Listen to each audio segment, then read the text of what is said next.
Hello, I am Kiku Sharda. To clear our doubts and raise awareness about COPD, let's invite a respiratory specialist. Let's get started. Doctor, help us understand COPD and its symptoms.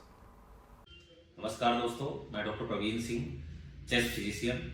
आज हम बात करेंगे एक ऐसी बीमारी फेफड़े की जिसे सीओपीडी बोलते हैं, क्रॉनिक ऑब्स्ट्रक्टिव पल्मोनरी डिजीज, जिसे हिंदी में काला दमा या बड़ा दमा भी बोलते हैं।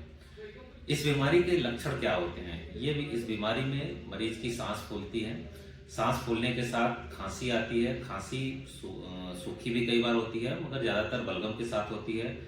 सफ़ेद बलगम भी हो सकता है, इन्फेक्शन अगर है तो पीला बलगम भी हो सकता है। छाती में भारीपन होता है, चेस्ट टाइटनेस बनी रहती है। कई बार सोते समय या छाती से सीटी जैसी आवाज़ भी आती है। मरीज को एक डिस्कम्फर्ट बना रहता है, उसको चलने फिरने में भी दिक्कत होती है। थोड़ी दूर चलने पे सांस फूल जाती है, या अगर दिक्कत परेशानी ज़्यादा है तो उसको बैठे बैठे भी सांस फूल सकती है। अगर इस तरह के लक्षण आपको कोई है तो आपको अपने नज़दीकी जो भी फेफड़े के डॉक्टर हैं उनसे संपर्क करना चाहिए, जिससे वो कुछ जांचें करेंगे और आपसे प्रॉपर हिस्ट्री लेंगे, जिससे आपको एक बीमारी पकड़ने की कोशिश करेंगे। अगर सीओपीडी होगी तो वो आपको बताएंगे कि इसका क्या उपाय है और क्या इसका इलाज है, जिससे आप अपने बीमारी से बेहतर निजात पा सकते हैं या उसको अपना कंट्रोल कर सकते हैं लक्षणों को। धन्यवाद। What are the causes of COPD and can COPD be cured? अब हम बात करते हैं कि जो फेफड़े की बीमारी सीओपीडी है, जिसे बड़ा दमा या काला दमा बोलते हैं, वो क्यों होता है या किसको होता है या किसको होने की पॉसिबिलिटी ज़्यादा है। तो ये सीओपीडी जैसी बीमारी या बड़ा दमा उन्हें होने की पॉसिबिलिटी ज़्यादा है जो सिगरेट या बीड़ी पीते हों, लंबे समय से पी रहे हों।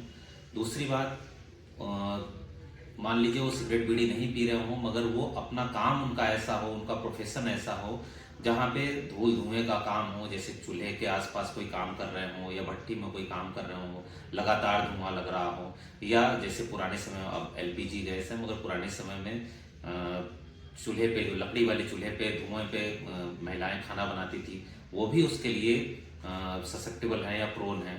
तो ऑक्यूपेशनल भी कॉज हो सकता है, या सिगरेट बीड़ी स्मोकिंग की वजह से भी ये हो सकता है, जो भी, या बायोमास एक्सपोजर की वजह से या हैवी पॉल्यूशन की वजह से भी ये बीमारी हो सकती है। जनरली ये 45 साल के बाद, 40-45 साल के बाद ही डायग्नोस होती है, मगर कई बार कुछ जेनेटिक बीमारियां भी होती हैं, जैसे अल्फा 1 एंटीट्रिप्सिन डेफिशिएंसी, उसमें भी ये सीओपीडी की बीमारी देखी जाती है।